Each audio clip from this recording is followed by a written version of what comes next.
આપણે જેમની આતુરતાથી રાહ જોતા હતા, જય વસાવડા આપણી વચ્ચે છે એમના વક્તવ્ય માટે. શરૂ મને નથી લાગતું કે જયભાઈની ઓળખાણ આ હોલમાં અને ગુજરાતમાં કોઈને છે. જયભાઈ, અમારી પાસે સમય મર્યાદા છે.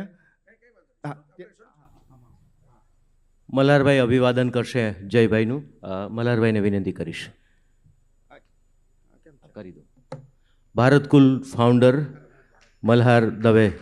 જયભાઈ. તો હવે હું વચ્ચે નથી આવતો. ખૂબ તાળીઓના સન્માન સાથે જય વસાવડા.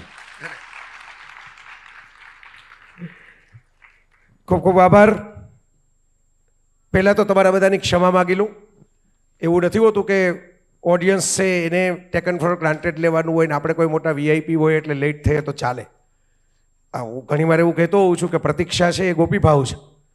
કારણ કે તમે પ્રતીક્ષા કરો તો કૃષ્ણ મળે. ગોપીભાવની એક આપણી ભક્તિની પરંપરાની ધારા છે. આ ભારતકુલ છે અને સનાતનની વાત કરવાની છે એટલે.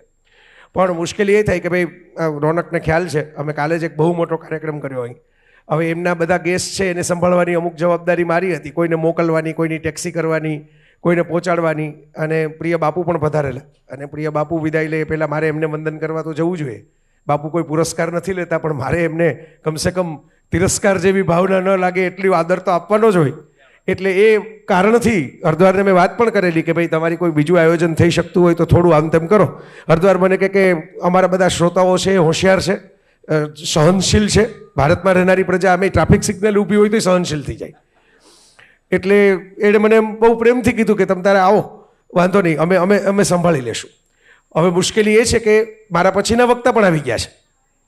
એટલે આપણે T20 પર ડકવર્થ લુઈસનો નિયમ લાગુ પડી ગયો છે ઓલરેડી આ લેક્ચરને. એટલે આપણે T20ની અંદર ગમે તેમ કરીને સ્કોર તો કરવાનો જ છે, આપણે હારશું નહીં. બરાબર? આપણે કાલે જ જોયું ને તિલક વર્મા અને સંજુ સેમસને જેવી પાર્ટનરશિપ કરી એવી જ પાર્ટનરશિપ કરીને તમને કહીશ. એટલે આપણે સીધા ટુ ધ પોઈન્ટ આવી જઈએ. અને ભારતની અંદર મજા છે. ભારત વિશિષ્ટ એટલા માટે જ છે આ દેશ કે તમારી પાસે નાનામાં નાની કથા પણ મળે, તમારી પાસે મોટામાં મોટું મહાભારત પણ મળે. 1,00,000 શ્લોકનું મહાભારત પણ આપણી પાસે છે. બરાબર? અને એક નાનકડી બોધ કથા 5 જ મિનિટની હોય, 10 જ મિનિટની હોય. એક શ્લોક, એક ચોપાઈ. ભગવદ્ ગીતામાંથી ઘણા લોકોએ એવું કર્યું છે કે એક શ્લોક લઈને એના ઉપર જ આખી જિંદગી કાઢી નાખી હોય. હું એક સ્વામીજીને મળેલો શિહોરની અંદર. એમણે ભગવદ્ ગીતાના એક અધ્યાયના એક જ શ્લોક ઉપર આખું જીવન પસાર કર્યું છે. મને કહેતા હતા એક ચોપાઈ. બાપુ ઘણી વખત રામચરિત માનસની એક ચોપાઈ ઉપર આખી રામકથા કરે છે 9 દિવસ સુધી, એક જ ચોપાઈ ઉપર. તો આ દેશ એવો છે કે ભાઈ એક ચોપાઈ કે એક શ્લોકથી પણ કામ ચાલે અને આખા વિશાળ ગ્રંથથી, પોથીથી હાથમાં ન લેવી પડે, પૈકી બેઠક રાખવી પડે એવી મોટી પોથીથી પણ કામ ચાલે. મૂળ સિદ્ધાંત શું છે? તમને ભારત કુલનો જો મૂળ કોન્સેપ્ટ મારે સમજાવો તો લેલા ટી શર્ટ વિદેશી હોવા છતાં મને ભારતીય લાગ્યું. કારણ કે એની ઉપર 4 શબ્દો લખેલા છે. જુઓ, એક શબ્દ છે, દેખાય છે કોઈને? પ્રણવ દેખાય છે, રોનક દેખાય છે, વિક્રમભાઈ દેખાય છે, ઉપર બેઠેલા મિત્રો. બરાબર? ટ્રુથ, બ્યુટી, ફ્રીડમ, લવ. 4 શબ્દો ભારતના 4 પાયા છે ભારતીય સંસ્કૃતિના સિંહાસનના. એટલે મેં કીધું ટી શર્ટ વિદેશી છે પણ મેં જાણી જોઈને જે પહેર્યું કે આ તો ભારત છે. સત્યમ શિવમ સુંદરમ. રવિન્દ્રનાથ ટાગોરે આના ઉપર કામ કર્યું. ખૂબ સરસ મજાના નિબંધો અને વિવેચનો કર્યા. રાજ કપૂરે તો ફિલ્મ બનાવી નાખી આ જ કોન્સેપ્ટ ઉપર. એરિસ્ટોટલે આ કોન્સેપ્ટ છે એને પશ્ચિમની અંદર પહોંચાડ્યો. Truth, beauty and goodness. Goodness means freedom and love. તમે કોઈને આઝાદી આપો અને કોઈને પ્રેમ કરો, એનાથી વધારે સારપ બીજી શું હોય? સારપની વ્યાખ્યા જ આ છે, ફ્રીડમ એન્ડ લવ. સત્યમ શિવમ સુંદરમ. ભારત કુલ આ છે. સત્ય એટલે વિજ્ઞાનની ખોજ. સાચું શું છે ને ખોટું શું છે પરખવું એ વૈજ્ઞાનિક અભિગમ. આપણે સાયન્સના બિલકુલ વિરોધી નથી. ઇનફેક્ટ આપણા મોટાભાગના ઋષિઓ છે એ ખાલી મંત્રદ્રષ્ટા નથી, ખાલી તંત્રદ્રષ્ટા નથી, વિજ્ઞાનીઓ જ છે. રિસર્ચ કરે છે, અભ્યાસ કરે છે, જોવે છે. એટલે આપણું પંચાંગ આજે પરફેક્ટ લાગે. જે જમાનામાં ટેલિસ્કોપ નહોતા, જેમ્સ વેબ કે ઇન્ટરનેશનલ સ્પેસ સ્ટેશન નહોતા, એ જમાનામાં આપણે ગોતી કાઢ્યું કે પૃથ્વી અને સૂર્યની ગતિ શું છે, નક્ષત્રોમાંથી કેવી રીતે પસાર થાય છે. એટલે આપણું પંચાંગ બારીક છે એટલે ધોકો બધાને લાગે છે. નડતર પડતર, ઘણા એમ કહે છે પડતર દિવસ નથી, નડતર દિવસ છે. ના, નડતર નથી. આપણે જાડી રકમમાં ગણતરી નથી કરતા, સૂક્ષ્મમાં ગણતરી કરીએ છીએ એટલે તિથિઓના ક્ષય થાય છે. કારણ કે પૃથ્વીને પોતાની ધરી ઉપર ફરવાનો સમય, પૃથ્વીને સૂર્યની આસપાસ ફરવાનો સમય, બરાબર, અને એ પરિભ્રમણમાં પાછું ચંદ્ર જે છે એ પૃથ્વીના ઉપગ્રહ તરીકે સમય. આ ત્રણેયની ગણતરી બેસાડો તો ભારતનું પંચાંગ બને. અને એ પંચાંગ છે એ બહુ માઇન્યુટ સૂક્ષ્મ ગણતરીઓ વાળું છે. એટલે આ પણ બહુ ઇન્ટરેસ્ટિંગ વાત છે, સમજી લેજો. આ છે સત્યમ. બીજું જે છે શિવમ.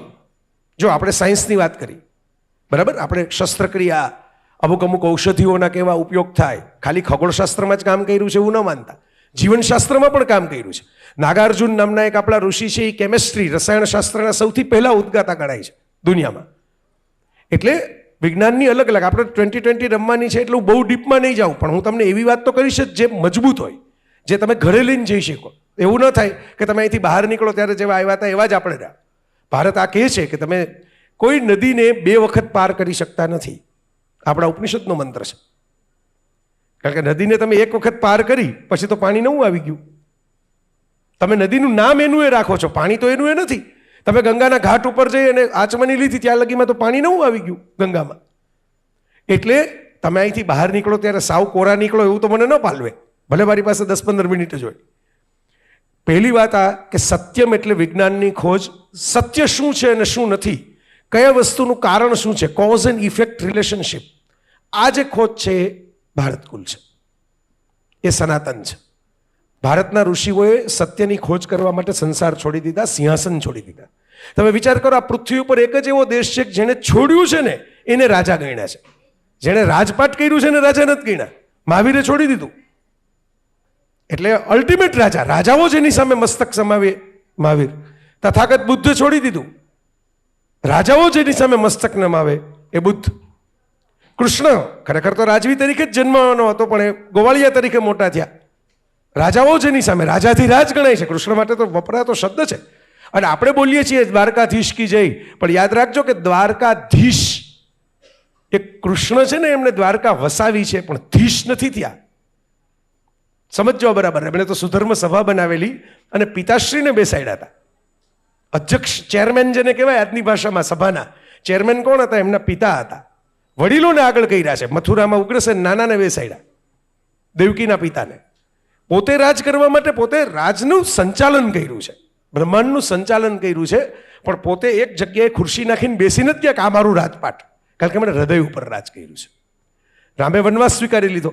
જો છોડવાવાળા, again I repeat, Ram, Krishna, Buddha અને મહાવીરને તમે સનાતનના 4 પાયા ગણો તો 4 લોકોએ કોઈક ને કોઈક તબક્કે પોતાનું રાજ છોડી દીધું છે.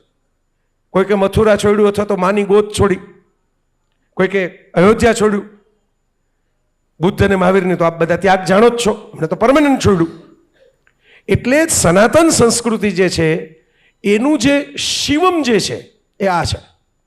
શિવમ કલ્યાણ. બીજાના કલ્યાણ માટે હું કશુંક છોડી શકું તો મારું કલ્યાણ થાય.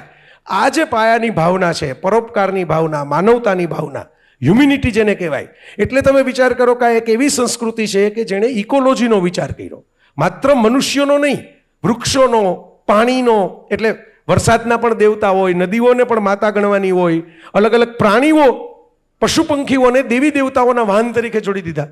ક્યાંક મોર પણ, ઉંદર જેવાને પણ સ્વાગત કર્યું. હું ઘણીવાર હસતા હસતા કહેતો હોઉં છું કે સુંદરની તો બધા પૂજા કરે, અસુંદરની પણ પૂજા કરવી એ ભારત છે. જ્યારે આપણે શિવમ કહીએ ને, તમે મહાદેવ શિવ જો જુઓ, એમ ઘણા લોકો એની પેલી ડાયરામાં ને એમાં સરસ મજાની બધી આખી શિવજીની જાન કેવી રીતે જોડાણીને એમાં ભૂતો કેવી રીતે નાચતા હતા ને, બહુ લાંબી કથા છે, પણ તમે સાંભળી લેજો, યુટ્યુબમાં મળશે. સરસ છે, રમૂજી, તમને મજા આવે, નાના બાળકોને મજા આવે એવી. વ્યાઘ્ર ચર્મ પહેર્યું હતું, પોતે નંદી ઉપર હતા, અને બાકીના બધા સ્મશાનના દેવતા ભભૂત ચોળીને બેઠા હોય ને. મૂળ મુદ્દો એ છે કે તમે જેને બ્યુટીની ટિપિકલ વ્યાખ્યા કહો છો એમાં ફિટ ન થાય, પણ છતાંય શિવ છે, મહાદેવ છે, કલ્યાણકારી છે, એનું મૂળ તત્વ છે ચિદાનંદ રૂપમ શિવોહમ શિવોહમ. એક ઉદ્ઘોષ કર્યો શંકરાચાર્યનો, જો ઉદ્ઘોષ ચિદાનંદ રૂપમ શિવોહમ શિવોહમ. એ શિવ દૂર નથી, એ કૈલાસના શિખર ઉપર નથી બેઠા, એ મારી અંદર બેઠા છે. શિવોહમ શિવોહમ. આ શિવ, આ શિવમ એ ભારત છે.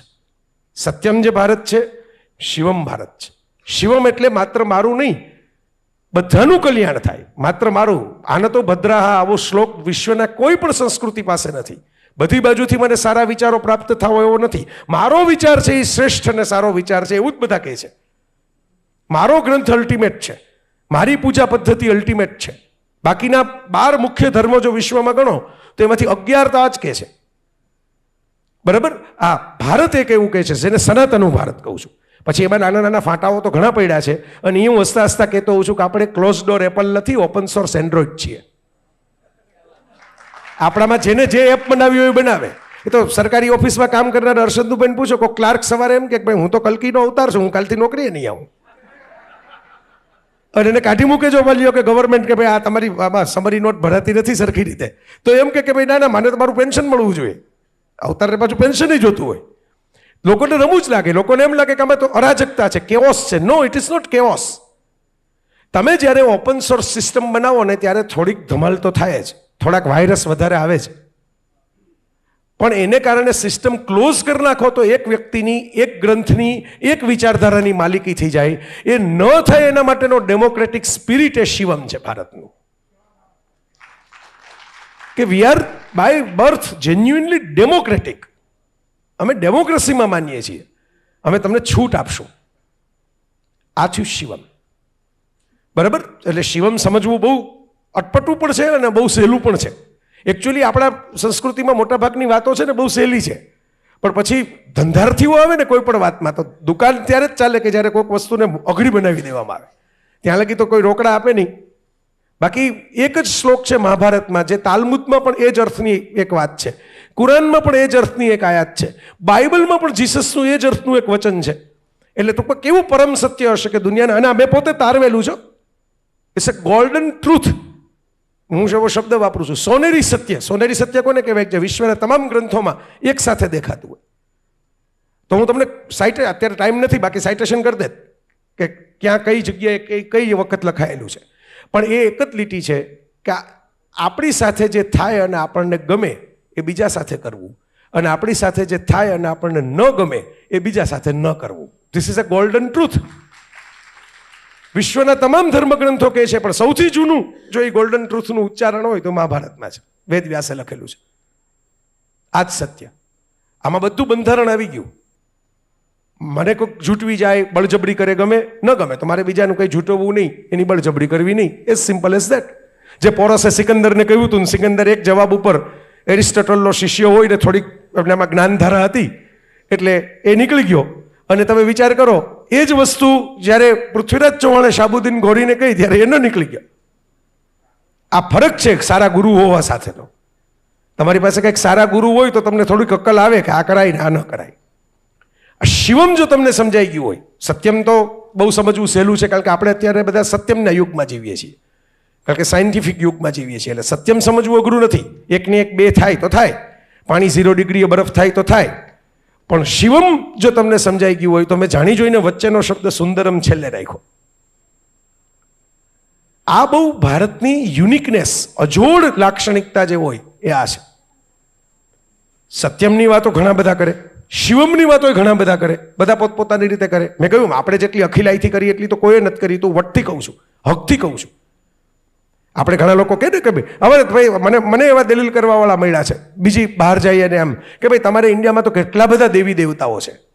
એટલે હું હસતા હસતા કહું કે અમે તો મેનિફેસ્ટેશન કરીએ છીએ કે આ જગતમાં જેટલું છે એ દેવતાઓ જ છે.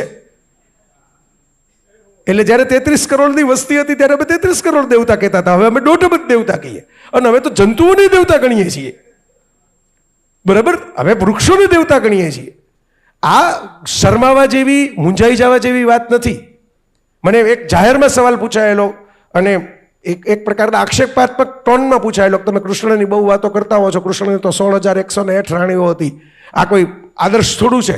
એટલે મેં હસતા હસતા કીધું કે ભાઈ ઘણી વખત મારું પ્રવચન કોકને બહુ ગમી જાય ને તો એમ કે અરે સાહેબ આવું તો આપણે તમને આમ જેને કહેવાય ને લાખો પ્રવચનો સાંભળ્યા છે પણ આવું નથી સાંભળ્યું. તો લાખો પ્રવચન કોણ સાંભળે એક જિંદગીમાં? એનો ભાવ છે કે ભાઈ મને એટલું બધું ગમી ગયું કે હું લાખોમાં જતો રહ્યો, કરોડોમાં જતો રહ્યો. આપણે ઘણીવાર આવું કહી દઈએ છીએ ને, જિંદગીમાં આવી દાળ મેં કોઈ દી ખાધી નથી. કેમ તમે કોઈ દી જિંદગીમાં દાળ જ નથી ખાધી? પણ આપણે બોલીએ છીએ કારણ કે આપણે મેનિફેસ્ટેશન કરીએ છીએ, આપણે એને અતિશોક્તિ અલંકારમાં લઈ જઈએ છીએ. કૃષ્ણને એટલા બધા ભાવથી પ્રેમ કરે છે લોકો કે પ્રેમને કેમ દેખાડવો, કવિ કેમ બતાવે પ્રેમને. હવે કવિતામાં તો ચિત્ર ન દોરી શકાય, તો આપણે આપણા કવિતાની અંદર એમ લખ્યું કે આટલી બધી રાણીઓ, મીન્સ આટલી બધી સ્ત્રીઓના હૃદયમાં એ છે. એ તો રાજેશ ખન્ના માટે એવું કહેવાતું કે કરોડો યુવતીઓ રાજેશ ખન્નાને બહુ પ્રેમ કરતી. કરોડો યુવતીઓ એમ કંઈક સર્વે કરવા થોડી ડિમ્પલ ગઈ હતી ક્યારેય. બરાબર, 4-5 નામો છે જે જાણીતા છે કે પ્રેમ કરતા રાજેશ ખન્ના ભેગા રહેતાય ખરા થોડો સમય માટે. બરાબર, પણ એ તો તમે એમ કહો કે આમાં તો ટોટલ 6 નંબર થાય છે ભાઈ. અંજુ મહેન્દ્રથી શરૂ કરો તો 6 વ્યક્તિ થાય છે. આમાં કરોડો ક્યાંથી આવી ગઈ? એક મેનિફેસ્ટેશન છે, તમારો એક રોમેન્ટિક આઇકોન છે, એ શાહરૂખ ખાન માટે પાછળથી કહેવા લાગ્યું. તો આ જ મેનિફેસ્ટેશન આપણે કરીએ છીએ. આમાં શરમાવાની જરૂર નથી, ગૌરવ લેવાની જરૂર છે. તમને કવિતા નહોતી આવડતી ને તેથી અમારા લોકો કવિતા બધી વાત કરતા. અમે છંદમાં બધી વાત કરેલી છે, અમે શ્લોકમાં બધી વાત કરેલી છે. રામાયણ હોય, મહાભારત હોય, ઋગ્વેદ હોય, 4 વેદો હોય, ઉપનિષદો હોય, જાણીતા કઠોપનિષદથી લઈને ઈશાવાસી ઉપનિષદ છંદોબદ્ધ છે. આ સૌંદર્ય, કોઈ પણ વાત મૂકવાની હોય તો શૃંગારિક રીતે, કળાત્મક રીતે, રસિક રીતે મુકાય. એ ભારત છે, એ ભારત કુલ છે. Bharat is cool because we are રસિક. મોરારી બાપુની એક કથાની અંદર હું હતો, બાપુએ બહુ સરસ મજાની વાત કરેલી કે ફળમાં જેને રસ ન હોય પણ રસને જ ફળ ગણતા હોય એ ભારતીયો છે. ફળમાં રસ હોય એવા તો તમને દુનિયા આખી મળે, મને જે ફાઇનલ છે એ આપો, ફ્રૂટ આપો, પણ રસને જ ફળ ગણે. એટલે જો ભગવદ્ ગીતામાં કૃષ્ણ એમ નથી કહેતા કે હું જળ છું, એમ નથી કહેતા કે હું આદિત્ય સૂર્ય છું. તમે ગીતાનો 7મો અધ્યાય શાંતિ વાંચજો, એમ કે છે હું સૂર્યનું તેજ છું, હું જળનો રસ છું. આ સમજવા જેવી વાત છે. હું તો એમ જ કહી દઉં કે હું સૂર્ય છું. નહીં, સૂર્ય બહુ મહત્વનું નથી. સૂર્યો તો કેટલાય છે બ્રહ્માંડમાં, તમે ગણો તો, આકાશગંગાઓ જુઓ તો. સૂર્યની પાછળ તેજ જે છે એ કોનું છે? એ મારું છે, રસ મારો છે. એટલે જો આપણે, હું કાલે જ બાપુ સાથે બેઠો હતો રાતના, તો હું કહેતો હતો રોનક કે આપણે ભારત એક જ વિશ્વમાં એવું છે, બધે પૂનમના તહેવાર હોય, full moon is a bright day.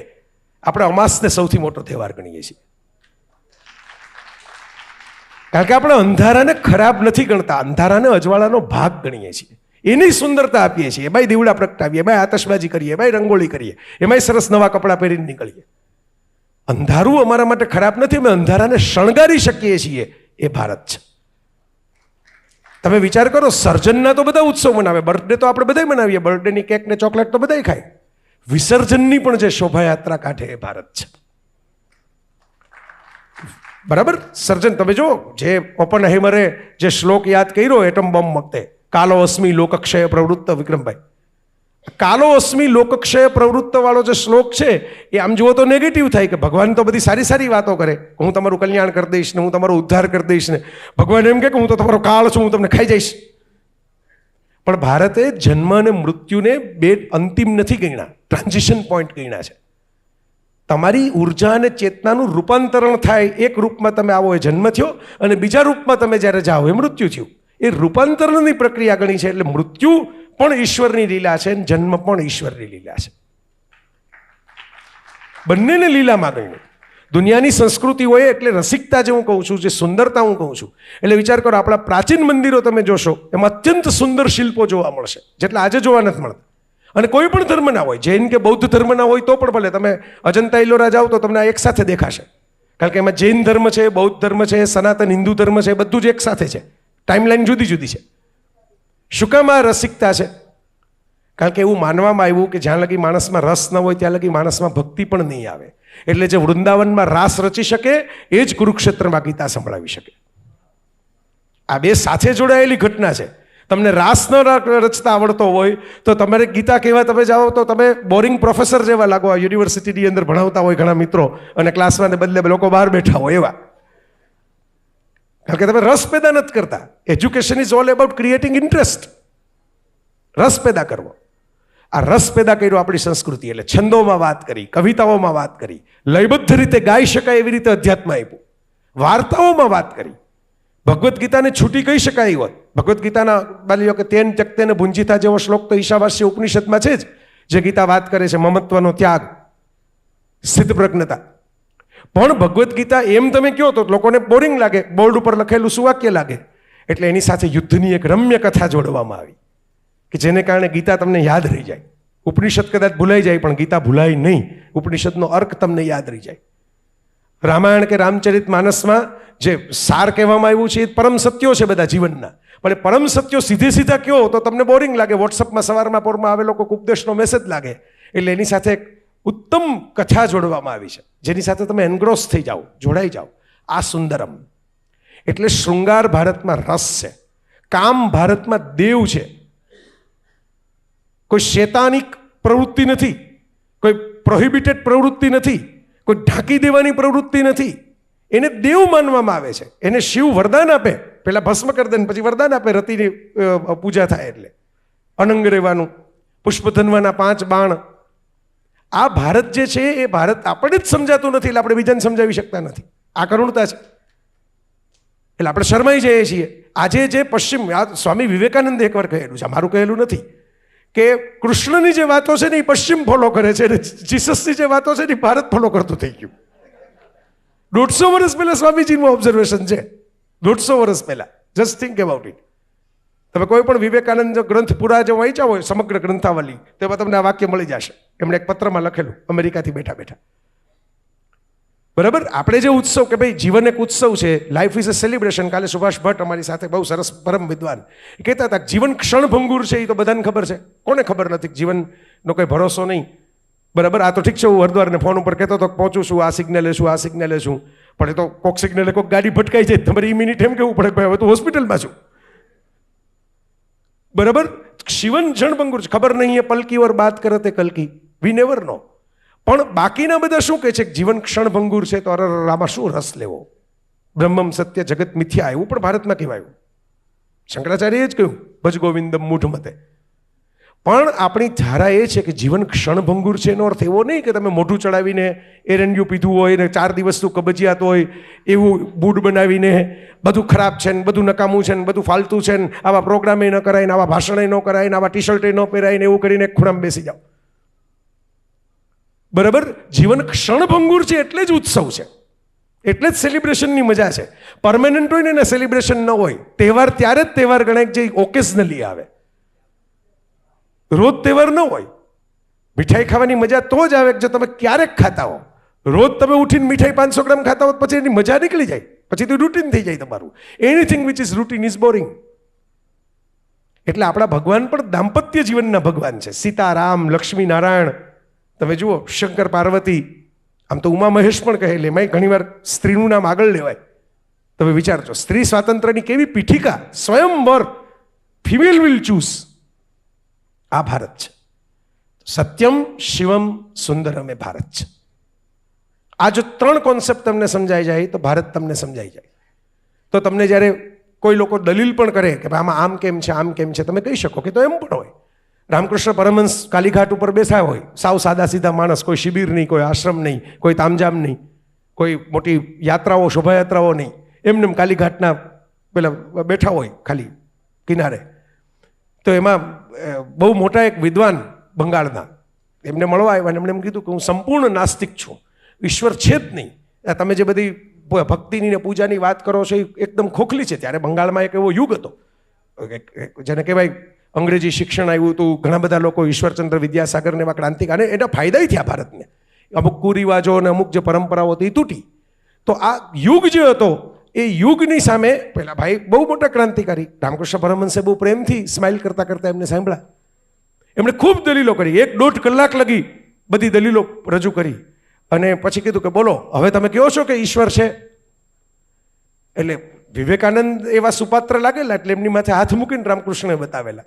આમાં કદાચ પરમહંસને એવું લાગ્યું હશે કે આમાં કંઈ માથે હાથ મૂકવા જેવું છે નહીં, એટલે એને ભેટી પડ્યા. એને ઊભા થઈને ભેટીને એમ કીધું કે મારા ભગવાને તને કેટલી બધી સરસ બુદ્ધિ આપી છે કે તું આટલી સરસ દલીલો કરી શકે છે.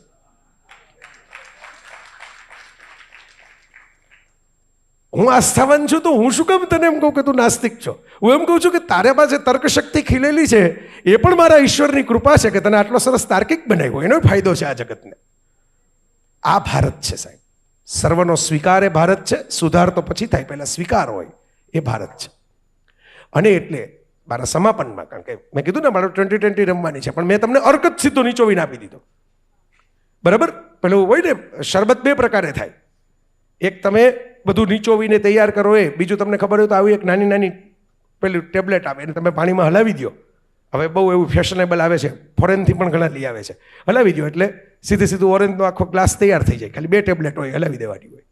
એટલે મેં તમને ટેબ્લેટ ફોર્મની અંદર બધું ભેગું કરી, કન્ડેન્સ કરી, અને જે મેઇન જે સૂર છે, વાર્તાઓ કાઢી નાખી, પ્રસંગો કાઢી નાખ્યા, સૂર જે છે એ પકડાવીને મેં તમને આપ્યો કે આ ભારત છે. જે ત્યાગીને ભોગવી જાણે એ ભારત છે. જે ભોગવટોનો ઇનકાર ન કરે પણ એમાંથી આપણે પસાર થઈ જવાનું છે, રોકાઈ જવાનું નથી. આસક્તિનો ઇનકાર છે, રૂપનો ઇનકાર નથી, આનંદનો ઇનકાર નથી, આસક્તિનો. મને મજા આવે તો કરી લેવાની, મને સૌંદર્ય દેખાય તો માણી લેવાનું, પણ જો તમે આસક્ત થઈ જાઓ તો તમે રાવણ થઈ જાઓ. જો તમે આસક્ત થઈ જાઓ તો તમે દુશાસન થઈ જાઓ. આસક્ત નહીં થવાનું. આજે છે ને કાલે નથી એમ માનીને તમે જીવી શકો તો તમે ભગવદ્ ગીતાને પામી ગયા. હું અત્યારે જો એક હોટલમાં છું, અહીંથી મારે ત્યાં જ જવાનું છે, ત્યાંથી ચેકઆઉટ કરીને પાછું આગળ જવાનું છે. બરાબર. હોટલ સરસ છે, તો હોટલ સરસ હોય તો આપણને એમ લાગે કે હા આવા ગાદલા તો આપણે ત્યાંય નથી, આવા ઓશિકા તો આપણે ત્યાંય નથી, આવો શાવર તો આપણા ઘરમાં નથી.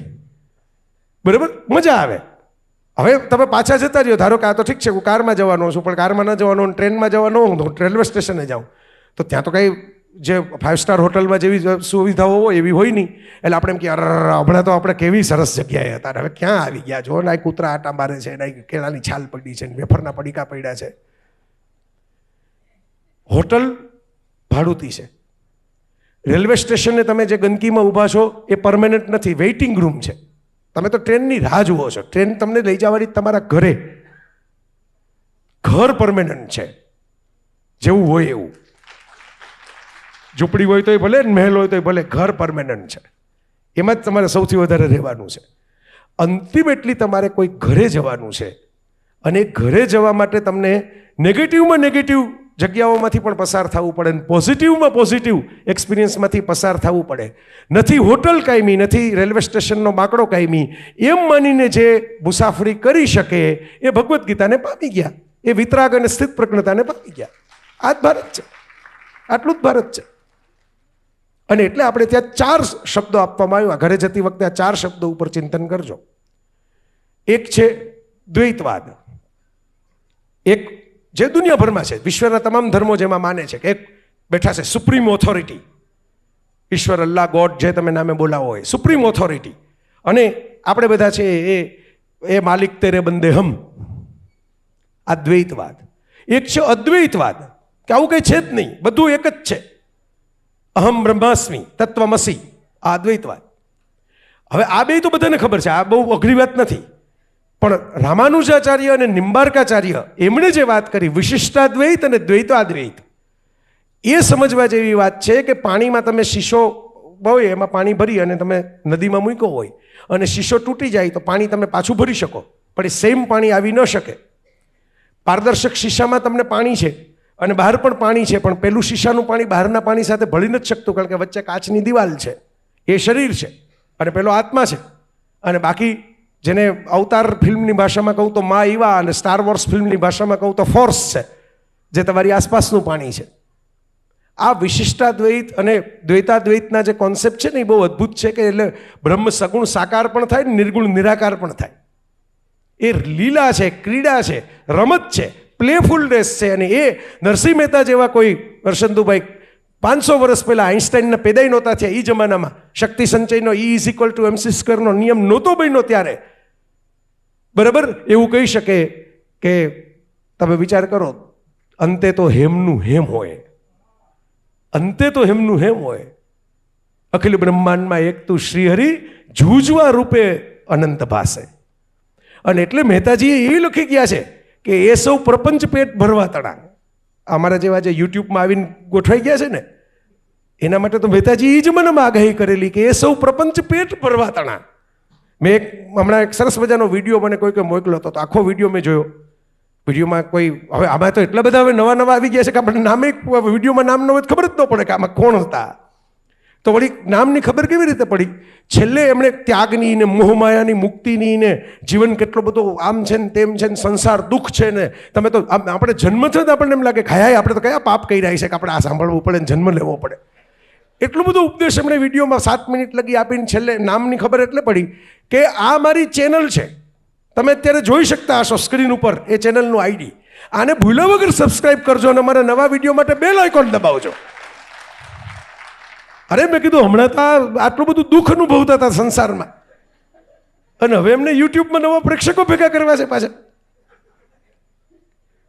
બરાબર, એટલે મહેતાજી એ પણ કહી ગયા છે ભારતમાં આવા સુધારકો પેદા કર્યા, એટલે આપણે અખાને પણ માન આપ્યું, આપણે ચારવાકને પણ માન આપ્યું, આપણે ક્રાંતિકારીઓને તિરસ્કાર નથી કર્યા, એને બેસાડ્યા છે કે ભાઈ ફિલ્ટરની જરૂર પડે જગતમાં. આડો જેમ શહેર હોય ત્યાં ઉકરડો પણ હોય, એમ થોડાક આવા કંઈક આવી ગયા હોય, દંભનું તત્વ વધી ગયું હોય તો એ મૂઢાત્માઓને પણ કંઈક ને કંઈક સીધા કરવાની જરૂર પડે તો તમારું એ સ્વાગત છે, ફિલ્ટરનું પણ સ્વાગત છે.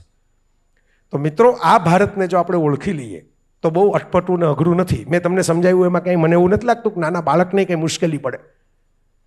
બરાબર, માટી છે, માટીમાંથી ઘડોય બને, કબીરા કુવા એક પનહારી અનેક, બર્તન સબ ન્યારે ભયે પાણી સબ મેં એક. બરાબર, જ્યોતિ અલગ અલગ હોય, આ લાઇટની જ્યોતિ છે, દીવડો પ્રગટાવો તો દીવડાની જ્યોતિ છે, પણ પછી ઇવેન્ચ્યુઅલી લાઇટ જે આવે છે એ ઇમ્પોર્ટન્ટ છે, સોર્સ ઇમ્પોર્ટન્ટ નથી. આ લાઇટને જે પકડી શકે એ ભારતને પકડી શકે, સોર્સને જે પકડવા બેસે એને ભારત કુલ ન રહી હોટ થઈ જાય પછી ધીરે ધીરે મગજમાં, કારણ કે મારો સોર્સ મોટો કે તારો સોર્સ મોટો એ હોટની વાત છે, એમાં કુલ બુલ કંઈ છે નહીં. તો મિત્રો આ ભારત કુલની યાત્રામાં મને પ્રિય હરદ્વારે નિર્ણયભાઈનું પણ કહી દઉં, મલ્હારભાઈનું પણ કહી દઉં, આ બધા મિત્રો સરસ કામ કરી રહ્યા છે. મેં આખું શેડ્યુલ જોયું. બરાબર, હું તો આમાં લગે હાથો અમારા કાર્યક્રમમાં હતો અને કેચ થઈ ગયો મારો, પણ બાકી એ તમે એટલા સરસ સરસ મિત્રોને બોલાવ્યા છે. અમારો હર્ષ આવવાનો છે આજે, કાલે ભાગ્યેશભાઈ કદાચ હતા અહીં કવિ સંમેલનમાં. તો બધા અલગ અલગ સરસ મિત્રોનો મેળાવડો છે એક પ્રકારનો, અને આ મેળો જે મનપાચમનો ભરાય, રમેશ પારેખના શબ્દોમાં કહું તો એ જ ભારત કુલ છે.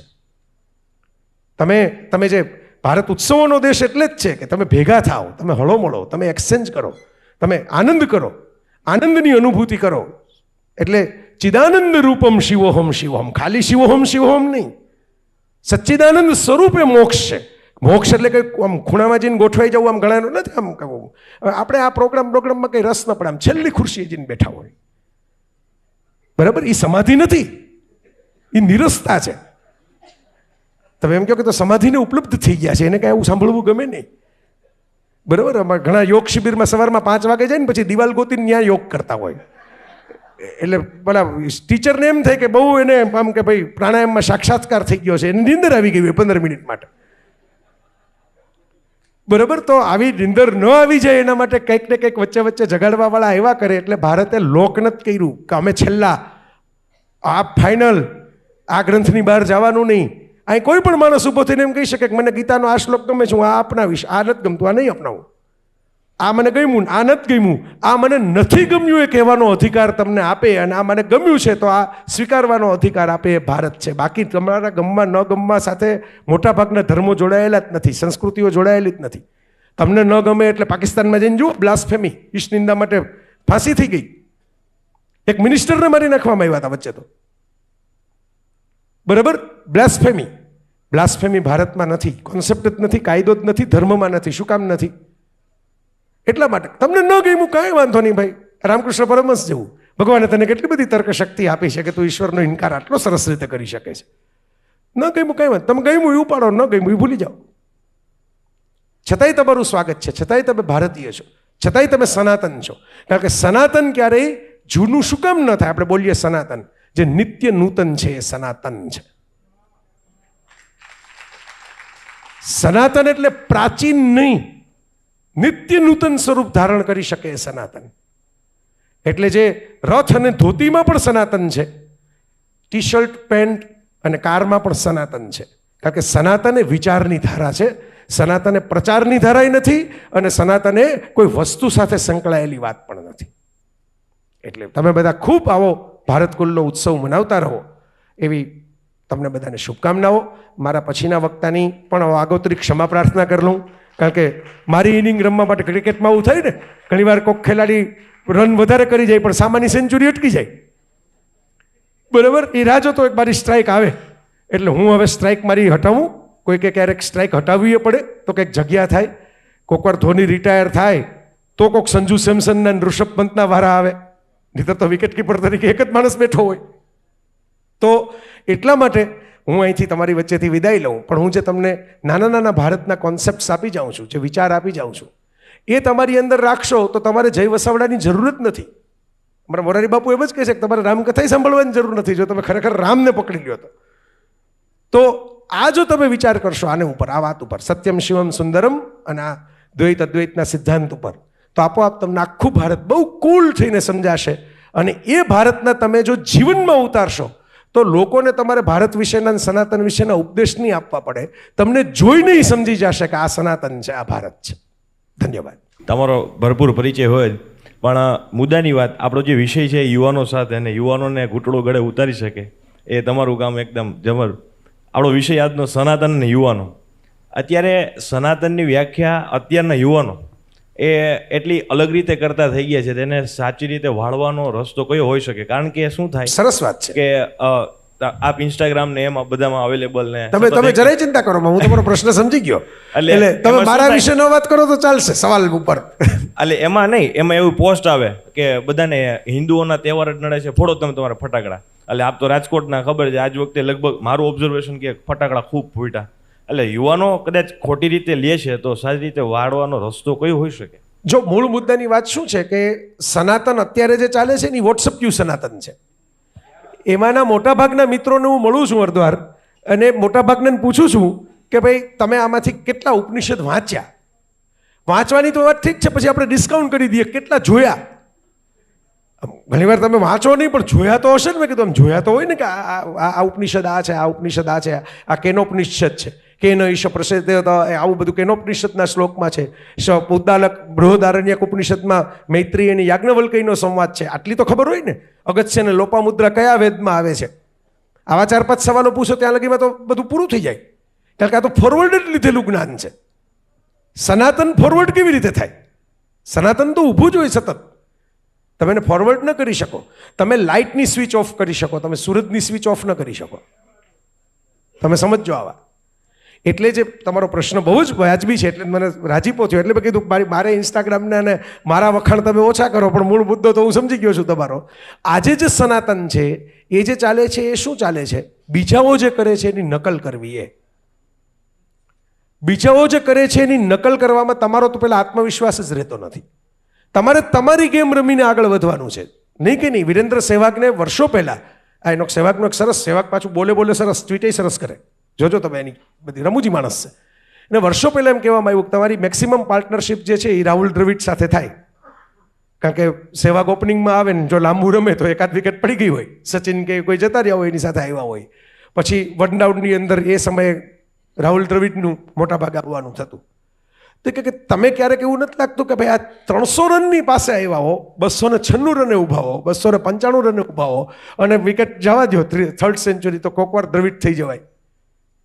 એટલે સહેવાગે એમ કીધું કે હું જો દ્રવિડ થવા જાઉં ને તો હું સહેવાગ મટી જાઉં.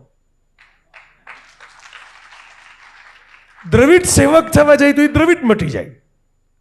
અમે બંને ટીમમાં છીએ, એ ટીમને ફાયદો છે કે કઈ સિચ્યુએશન ઊભી થઈ. જ્યાં દ્રવિડની સિચ્યુએશન હોય ત્યાં એ વોલ બનીને ઊભો રહે, અને જ્યાં નક્કી જ હોય કે અહીંથી આપતાવે ધોકાવાળી શરૂ જ કરવાની છે પહેલા ઓવરથી, બરાબર, ત્યાં હું ઊભો રહું. તો આ બંને છે એ પોતપોતાની નેચરલ ગેમ રમે છે, એટલે તમને વહાલા લાગે છે. હું બીજાની ગેમ રમવા જાઉં એટલે તમે હંમેશા જુઓ, સુદેશ ભોસલે ક્યારેય કિશોર કુમાર ન થઈ શકે, ભલે એ 100 અવાજ કાઢે. માણસ સારા છે, હું તો એને મળ્યો છું, પોલાઇટ મેન, નમ્ર માણસ છે, પણ એ કિશોર કુમાર ન થઈ શકે. કારણ કે એ voice of Amitabh, voice of Kishore એમ જ ગણાય. કુમાર શાનુએ અને સોનુ નિગમે જ્યારે કવર વર્ઝન ગાવાના બંધ કર્યા ને પછી જ એને ગાયક તરીકે સ્વીકૃતિ મળી. એટલે કવર વર્ઝન સનાતન નથી. તમારો અવાજ તમારો પોતીકો હોય, તમારો આત્મવિશ્વાસ તમારો પોતીકો હોય, તમે કોણ છો એની જે મજબૂતાઈ છે એ તમારી પોતીકી હોય. આપણે અફઘાનિસ્તાનના તાલિબાનોની કે ઈરાનના મૌલાનાઓની કોપી કરીએ અને Ctrl+C Ctrl+V કરી અને નિયમો બનાવીએ, એ સનાતન નથી. એ તો સામા માણસને મહત્વ આપવાની વાત છે, બરાબર? કે તમે કંઈક એવું કરો છો કે જે અમને ઇન્ટરેસ્ટિંગ લાગે છે એટલે અમે તમારા જેવા થવા માંગીએ છીએ. નહીં, અમે અમારા જેવા છીએ. તમારે સમજવાનું છે કે આવું ન હોય અને આવા થવાનું હોય. આટલું કોન્ફિડન્સ તો આપણામાં હોવો જ જોઈએ સનાતનના નામે. અને એ યુવાનોએ એના માટે બીજું કાંઈ જ નથી કરવાનું, અભ્યાસ કરવાનો છે. કોઈક વાર આ રોનકના કોલાબ જેવો સ્ટોર અહીં છે, આ તો હમણાં મોટો થઈ ગયો છે એટલે પછી ગાંધી રોડનું હોય તો પછી પાર્કિંગની સમસ્યા થાય. સિંધુ ભવનમાં એ નથી થતી. એમાં જઈને આજુબાજુ 5-6 પુસ્તકો ગોતો તમને ગમે એવા સનાતન ઉપરના જ અને વાંચી લ્યો. અને એવું ન કરવું હોય તો પછી મોબાઈલ ખોલો અને 5 વિડીયો ઓછા જોજો અને 10 સાઇટ ઉપર જે પડ્યું છે એ વાંચી લ્યો. એ મફત છે. તમારો સવાલ કઈ? તમે હાથ ઊંચો કર્યો તો.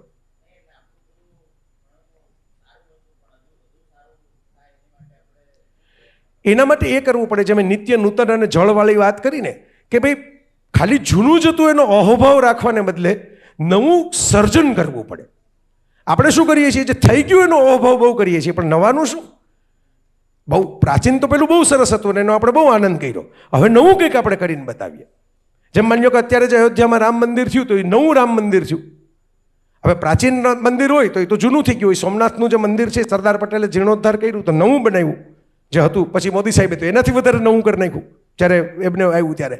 તમે ઓબ્ઝર્વ કરો એ નવું થતું જાય છે ને ગ્રેજ્યુઅલી. જૂનું બાંધકામ માની લો કે અંબાજી અને પાવાગઢમાં આપણે ગુજરાતમાં જો આ 2 મંદિરો કહું છું તેમાં જવાના પેસેજ ને બધી ઘણી જૂનામાં મુશ્કેલી હતી. પછી સરસ રીતે આખું કામ કરીને એને એકદમ વ્યવસ્થિત કરી દેવામાં આવ્યું. તો ઘણા લોકોને ત્યારે એમ થતું હતું કે આ જમીનો અમારી લઈ લીધીના જગ્યા પણ એટલે લેવી પડી કે તમારે પાર્કિંગને ઝોન બનાવવા પડે. આજે તમે અંબાજી જાઓ તો તમને એકદમ આમ ભવ્ય લાગે મંદિર, કારણ કે આગળ પાછળની જગ્યા ખુલ્લી થઈ ગઈ. તમે ઓબ્ઝર્વ કરો તો આ નવીનતાનું જે સર્જન સતત કર્યા રાખો તો આ અહોભાવની સાથે નવું સર્જન પણ ઉમેરાવવું જોઈએ. નહીતર તો જૂનાનું જ અહોભાવ થશે. હું આમ કીધા રાખું કે અમારા દાદા આમ હતા, અમારા એના દાદા તો આમ હતા, એ તો ઘોડા ઉપર સવારી કરતા, અમારી તો હવેલી હતી એક ગામમાં ને હું ભાડાના મકાનની અંદર 8x4 રૂમની અંદર રહેતો હું. એમ ન ચાલે ને. મારે પહેલા કંઈક એવી હવેલી બનાવવી પડે કે જેને કારણે 5 જણા પૂછે કે તમારા દાદા શું કરતા. બરાબર? તો આ આપણે કરવાનું છે. We have to create. આપણે કસ્ટમર થઈ ગયા છીએ અત્યારે આખી દુનિયાના. આપણે ક્રિએટર થવાનું છે કે જેને કારણે દુનિયા આપણી સામે જોવે. અને કરી શકો તો કંઈ અઘરું નથી. બરાબર? બાબા રામદેવે એક શરૂ કર્યું કે ભાઈ યોગ ખાલી કોઈ મોટા આશ્રમોનો જ વિષય નથી, એ તો ઘરે ઘરે ટીવીમાં જોઈને તમે કરી શકો. તો કેવડી મોટી ક્રાંતિ થઈ ગઈ. તો થઈ શકે, ન થઈ શકે એવું નથી. બીજું કોઈ? ના, બસ આપણી પાસે સમયની ઓકે, સમયની કમી છે એટલે